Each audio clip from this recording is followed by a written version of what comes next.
Hello friends, இன்றைக்கி நம்ம சேனலில் பார்த்தீங்கன்னு வச்சுக்கோங்களேன், ஒரு முக்கியமான ஜோதிட வீடியோவையும் ஒரு ஆன்மீக தாள்களையும் பார்க்க போகிறோம். யாருக்கு பார்க்க போகிறோன்னா, தனுசு ராசிக்கு டிசம்பர் மாதம் 4ஆம் தேதி கார்த்திகை பௌர்ணமியானது வந்தது. அந்த பௌர்ணமியில் ஏற்பட்ட கிரகங்களுடைய மாற்றங்களால் ஒவ்வொரு ராசிக்காரங்களுக்கும் இனி வரக்கூடிய டிசம்பரில் தலையெழுத்து மாறப்போகுது. அப்படி மாறக்கூடிய தலையெழுத்தை இன்னைக்கு இந்த வீடியோவில் தனுசு ராசிக்கு ஷேர் பண்ண போகிறேன். தனுசு ராசியில் பிறந்த நேயர்கள் இந்த ஒரு வீடியோவை ஸ்கிப் பண்ணாமல் பாருங்கள். உங்கள் ராசிக்கு பௌர்ணமி அன்னைக்கு கிரகங்களில் ஏற்பட்ட மாற்றங்களால் என்ன பலன் கிடைக்கும் அப்படிங்கிறத தெரிஞ்சு அதற்கேற்ப நடந்து பயன் பெறுங்க. அதே போல் இந்த பௌர்ணமியில் வழிபாடு செய்ய மிஸ் பண்ணாலும் கார்த்திகை மாதம் முழுவதுமே நல்ல நாட்கள் தான். அதனால் நான் சொல்லக்கூடிய இந்த வழிபாடை நீங்கள் கார்த்திகை முடிவதற்குள் செய்யணும். அப்படி செய்தாலும் முருகருடைய அருள், சிவபெருமானுடைய அருளாக கிடைக்கும். ஸோ அந்த அருளாக கிடைக்க என்ன செய்யணுங்கிறத இந்த வீடியோவில் சொல்ல போகிறேன். ஸோ இந்த வீடியோவை ரொம்பவே யூஸ்ஃபுல்லாக இருக்குங்கிறதுனால ஸ்கிப் பண்ணாமல் பாருங்கள். உங்கள் ராசிக்கான பலனை தெரிஞ்சு அதற்கேற்ப நடந்து பலன் பெறுங்க. ஃபஸ்ட்டு கிரகங்களால் என்ன நடக்கும் அப்படிங்கிறத உங்களுக்கு ஷேர் பண்ணுறேன். கிரகங்களால் என்ன நடக்கும் அப்படிங்கிற விவரங்களை தெரிஞ்சுக்குங்க. அதுக்கப்புறம் உங்கள் ராசிக்கான டீட்டெயில்டு ஆன்மீக பரிகாரம் கடைசியாக ஷேர் பண்ணுறேன். தனுசு ராசி நேயர்களுக்கு இந்த கார்த்திகை பௌர்ணமி அன்னைக்கு கிரகநிலைகள் எப்படி அமைஞ்சிருக்கு அப்படின்னு ஆராய்ந்து பார்க்கும் பொழுது அஷ்டமத்தில் குரு உச்சம் பெற்று சஞ்சரித்திருந்திருக்காரு. இதுவே அவ்வளவா நல்லதல்ல. இனி வரக்கூடிய நாட்கள் அலைச்சல் அதிகரிக்கோ, ஆதாயம் குறையோ, வளர்ச்சியில் தளர்ச்சி ஏற்படோ, கொடுக்கல் வாங்கல்ல புதியவர்களை நம்பி ஏமாற்றங்களை சந்திக்க நேரிடும். மெயினாக பயணங்களை திடீர் என மாற்றி அமைக்கவும் வாய்ப்பு இருக்குது. தொழிலில் குறுக்கீடுகளும் தொல்லைகளும் உண்டாகும். நினைத்தது ஒன்று நடந்தது ஒன்றுமாக இருக்கும். நீண்ட நாட்களாக கட்டுப்பட்டிருந்த நோய் மீண்டும் தலை தூக்கும். இந்த மாதிரி நிறைய சவாலான விஷயங்களை நீங்கள் சந்திக்கிறதுக்கு வாய்ப்பு இருக்குது. அதனால் கவனமாக செயல்படணும் என்பது குறிப்பிடப்படுது. இதில் பௌர்ணமி எப்போ குரு பகவான் உங்கள் ராசிக்கு அஷ்டமத்தில் உச்சம் பெற்று சஞ்சரித்திருந்திருக்கிறார். அதுக்கப்புறம் என்ன ஆயிட்டாருன்னா வக்ரம் அடைஞ்சிட்டாரு. இந்த வக்ர டைமில் உங்களுக்கு நன்மை தரக்கூடிய டைமாக அமைந்திருக்கு. ராசிநாதனாகவும் 4வது இடத்திற்கு அதிபதியாகவும் விளங்குபவர் குரு. ஸோ கேந்திரபத்திய தோஷம் பெற்ற கிரகம் வக்ரம் பெறும் பொழுது மிகுந்த நன்மை உண்டாகும். இடம் பூமி வாங்கக்கூடிய யோகம் ஏற்படும். எதிர்கால முன்னேற்றம் கருதி எடுக்கக்கூடிய முயற்சியில் வெற்றி கிடைக்கும். கடன் சும பாதிக்கு மேல் குறையோ. பிள்ளைகளுடைய கல்யாண கனவுகள் நனவாகும். குரு வக்ரத்தால் இந்த மாதிரியான பலன் கிடைக்கும். இதை தொடர்ந்து பௌர்ணமி முடிந்ததுக்கு பின்னாடி விருச்சிக ராசிக்கு சுக்கிரன் வந்துட்டாரு. உங்கள் ராசிக்கு 6, 11 ஆகிய இடங்களுக்கு அதிபதியானவர் சுக்கிரன். 6க்கு அதிபதி 12க்கு வருவது யோகம்தான். இழந்த வாய்ப்புகளை மீண்டும் பெறுவீங்க. கரைந்த சேமிப்புகளை ஈடுகட்ட புதிய வாய்ப்புகள் உருவாகும். சுக்கிரமங்கல யோகத்தால் சுபகாரிய பேச்சுக்கள் முடிவுக்கு வரும். உத்தியோக உயர்வு, ஊதிய உயர்வு ஏற்படும். ஊர் மாற்றங்கள் கேட்டு விண்ணப்பித்திருந்தால் மேலதிகாரிகளுடைய ஆதரவு கிடைத்து அதுவும் உங்களுக்கு ஒர்க் அவுட் ஆகும்.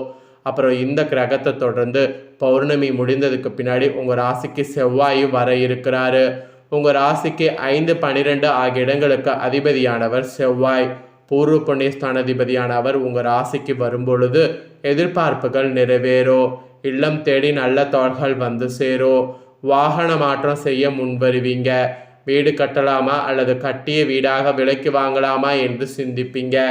தேவைக்கேற்ப பணம் கொண்டே இருக்கும். மன நிம்மதிக்காக ஆன்மீக பயணங்கள் மேற்கொண்டிங்கன்னா இன்னும் உங்களுக்கு நல்லா இருக்கும். அதுக்கப்புறமா ஃபைனலாக விருச்சிக ராசிக்கு புதனும் வரப்போகிறாரு. உங்கள் ராசிக்கு 7, 10 ஆகிய இடங்களுக்கு அதிபதியானவர் புதன். அவர் 12ல் வரும்போது இந்த நேரத்தில் பயணங்கள் அதிகரிக்கும். பரபரப்பாக காணப்படுவீங்க. கல்விக்காக எடுக்கக்கூடிய முயற்சி கைகூடும். கடல் தாண்டி வரக்கூடிய செய்தி மகிழ்ச்சி தரும். உத்தியோக மாற்றத்தை எதிர்பார்த்து காத்திருக்கக்கூடிய உள்நாட்டில் இருந்து அழைப்புகள் வரலாம். வெளிமாநிலங்கள்லேருந்தும் அழைப்புகள் வரலாம். மாமன் மைத்துனர் வழியில் மங்கள நிகழ்ச்சிகள் நடைபெறும். சேமிப்பு கறந்தாலும் பொருளாதாரத்தை ஈடுகட்டுவீங்க. இந்த மாதிரி தான் உங்களுக்கு பலன்கள் கிடைக்கும். ஸோ உங்களுக்கு பொதுவாக சொல்லணும்னா இந்த பௌர்ணமியுடைய தாக்கம் பொது வாழ்வில் இருக்கிறவங்களுக்கு முயற்சிகளில் தடை ஏற்படுத்தும். வியாபாரம் மற்றும் தொழில் செய்பவர்களுக்கு குறுக்கீடு கொண்டே இருக்கும். உத்தியோகத்தில் உள்ளவர்களுக்கு மேலதிகாரிகளுடைய கெடுபிடி அதிகரிக்கும். கலைஞர்களுக்கு வரவும் செலவும் சமமாகும். மாணவ மாணவிகளுக்கு படிப்பில் அக்கறை தேவைப்படும். பெண்களுக்கு குடும்ப சுமை கூடும். கொடுக்கல் வாங்கல்ல கூடுதல் கவனமாக இருக்கணும். இதுதான் பொதுவாக உங்களுக்கு இருக்கணும் என்பது குறிப்பிடப்படுது. ஸோ இதற்கேற்ப துலாம் ராசிக்காரங்க நடந்து பயன்பெறுங்க. துலாம் ராசியில் தனுசு ராசிக்காரங்க இதற்கேற்ப நடந்து பயன்பெறுங்க. அதே போல் இந்த பௌர்ணமி ஒரு சாதாரண பௌர்ணமி கிடையாது. ஆன்மீக ரீதியாக மிகவும் சக்தி வாய்ந்த பௌர்ணமியாக குறிப்பிடப்படுது. இந்த பௌர்ணமியுடைய மகத்துவத்தை உங்களுக்கு ஷேர் பண்ணுற. இந்த பௌர்ணமியுடைய மகத்துவத்தை தனுசு ராசிக்காரங்க தெரிஞ்சுக்குங்க. கார்த்திகையில் வரக்கூடிய பௌர்ணமி சாதாரணது கிடையாது. இந்த பௌர்ணமி முடிஞ்சு வரக்கூடிய நாட்களில் மறக்காமல் இதையெல்லாம் செய்வதன் மூலமாக சிறப்பான பலன்களை பெற முடியும். ஸோ அது எப்படி அப்படிங்கிறத தான் இந்த வீடியோவில் உங்களுக்கு சொல்ல போகிறேன். ஆக்சுவலி ஒவ்வொரு மாதமும் பௌர்ணமி திதி வருவது வழக்கமானது தான் என்றாலும் கார்த்திகை மாதத்தில் வரக்கூடிய கார்த்திகை பௌர்ணமி மற்ற அனைத்து பௌர்ணமி திதிகளை காட்டிலும் மிகவும் சிறப்பு வாய்ந்ததாக சொல்லப்படுது. அதிலும் இந்த பௌர்ணமி பார்த்திங்கன்னு வச்சுக்கோங்களேன், கார்த்திகையில் ஏன் சிறப்புனா முருகப்பெருமானுக்குரிய கார்த்திகை நட்சத்திரமும் சந்திர பகவானுக்குரிய ரோகிணி நட்சத்திரத்துலேயும் வரும். எனவே இந்த சிறப்பு வாய்ந்த தினத்தில் கண்டிப்பாக பார்த்திங்கன்னு வச்சுக்கோங்களேன் சக்தி அதிகமாகவே இருக்கும். அது மட்டும் இல்லாமல் கார்த்திகை மாதம் முழுவதுமே சக்தி இருக்கும். இந்த கார்த்திகையில் நீங்கள் பௌர்ணமியில் மிஸ் பண்ணதை நான் இப்போ சொல்லக்கூடிய இந்த ஒரு விஷயத்தை நீங்கள் கார்த்திகை முடிவதற்குள் செய்தீங்கன்னா பௌர்ணமியில் செய்த பலன் கிடைக்கும். கார்த்திகை கிருத்திகை இதெல்லாம் முருகப்பெருமானுக்குரிய நட்சத்திரம். ரோகிணி நட்சத்திரங்கிறது சந்திர பகவானுக்குரியது. புராணங்கள் படி சந்திர பகவான் என்பவர் செல்வ மகளான லக்ஷ்மி தேவியின் சகோதரன் ஆவார். பெண் தன்மை மிகுந்த சந்திரன் சக்தி ஆகிய அம்பாளின் அம்சத்தை பிரதிபலிக்க காரணமாக இந்த கார்த்திகையில் அம்பாள் வழிபாடு செய்வது கூட ரொம்ப விசேஷம். அதுக்கப்புறம் இந்த கார்த்திகையில் என்றைக்குமே பார்த்திங்கன்னு வச்சுக்கோங்களேன் அதிகாலையிலே எந்திரிக்காமல் இருக்கக்கூடாது. கார்த்திகை முடிவதுக்குள்ள அதிகாலையில் எழுந்து குளித்து முடித்து விட்டு ஒரு நாள் தேநீர் காப்பி உட்பட எதையும் அருந்தாமல் உண்ணா நோன்பு இருப்பது சிறப்பு. வீட்டில் இருக்கக்கூடிய பூஜரையை அன்னைக்கு நன்கு கழுவி சுத்தம் செய்து கொள்ளுங்க. பின்பு உங்கள் பூஜரையில் அரிசி மாவு கோலம் போடுங்க. முருகனுக்குரிய சிறிய அளவிலான வேல் உங்கள் பூஜரையில் இருக்கக்கூடிய பட்சத்தில் ஒரு மரப்பீடத்தில் ஒரு செம்பு பாத்திரத்தில் அரிசியை நிரப்பி அந்த வேலுக்கு சந்தன மஞ்சள் குங்குமம் பொட்டு இட்டு அந்த வேலை அரிசியில் சொருகி வைங்க. பின்பு அந்த வேலுக்கு வாசமிக்க மலர்களை சாத்த வேண்டும். பிறகு ஒரு செம்பு அல்லது வெள்ளி விளக்கில் தீபமேற்றி வைத்து அதனோடு 6 மண் அகல் விளக்குகளை தீபமேற்றி வைத்து பால் பழம் போன்றவற்றை நெய்வேத்தியமாக வைக்க வேண்டும். பிறகு பூஜரையிலேயே உங்கள் ராசிக்காரங்க சாஷ்டாகமாக அமர்ந்து முருகனுக்குரிய கந்த சஷ்டி கவசம் சண்முக கவசம் போன்ற பாடல்களை துதித்து வழிபாடு செய்ய வேண்டும். ஆக்சுவலி இந்த கார்த்திகையில் கந்த புராணம் கார்த்திகை புராணம் போன்றவற்றை பிற சொல்ல கேட்பதால் கேட்பவர்களுக்கே வாழ்வில் ஏழ்மை நிலை விலகி செல்வம் சேரும்.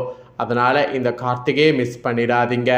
அப்புறம் இந்த கார்த்திகையில் ஏதாவது ஒரு முருகப்பெருமானுடைய ஆலயங்கள் உங்கள் ஊரில் இருக்கக்கூடிய பட்சத்தில் அந்த ஆலயத்திற்கு சென்று முருகனுக்கு பால் பன்னீர் போன்ற பொருட்களால் அபிஷேகம் செய்து வழிபாடு செய்யணும். அதனால் உங்கள் வாழ்வில் ஏற்படக்கூடிய கஷ்டங்கள் தீரும். குழந்தை பாக்கியம் இல்லாதவர்களுக்கு அறிவு அழகு மிகுந்த குழந்தை பெரு கிடைக்கும். அப்புறம் கார்த்திகை பௌர்ணமி தினத்தில் மாலை வேளையில் வானில் பூரண சந்திரன் தெரிந்த பிறகு அந்த பூரண சந்திரனுக்கு ஒரு தாம்பழத்தட்டில் தூபக்கால் வைத்து அதில் கட்டி கற்பூரேற்றி சந்திரனுக்கு ஆரத்தி எடுத்து வழிபாடு செய்யணும். பௌர்ணமி முடிஞ்சாலும் இனி பௌர்ணமியாக நினைத்து வானத்தை பார்த்து சந்திரனை பார்த்து இதை செய்தீங்க. இதை செய்யும்போது அம்பிகையின் உருவம் இருப்பதாக நினைத்து உங்கள் பூஜரையில் அமர்ந்து லலிதா சகசாம பாராயணம் செய்யணும். இந்த முறையில் லலிதா சகசாம பாராயணம் செய்யக்கூடிய உங்கள் வாழ்வில் நேர்மறையான மாற்றங்கள் ஏற்படும். வாக்கு வன்மையானது பெருகும். நேரடி மறைமுக எதிரிகள் ஒளிவாங்க. சமூகத்தில் பெரிய நிலையில் இருக்கக்கூடிய மனிதர்களுடைய நட்பு கிடைத்து அதன் மூலம் பல நன்மைகள் கிடைக்கப்பெறும். வாழ்வில் தொடர் தோல்விகளை சந்தித்த உங்களுக்கு வெற்றிகள் கிடைக்கும்.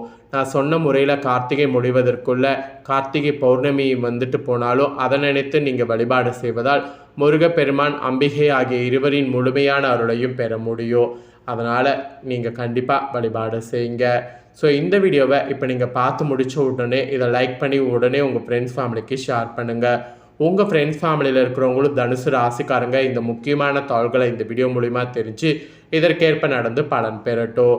இதே போல் புதிய அப்டேட்டான நிறைய வீடியோ நம்ம சேனலில் போடப்படும். அதையெல்லாமே உடனுக்குடனே தெரிந்து கொள்ள மறக்காமல் நம்ம சேனலை சப்ஸ்கிரைப் பண்ணுங்கள். கூட பெல் பண்ண ப்ரெஸ் பண்ணுங்கள்.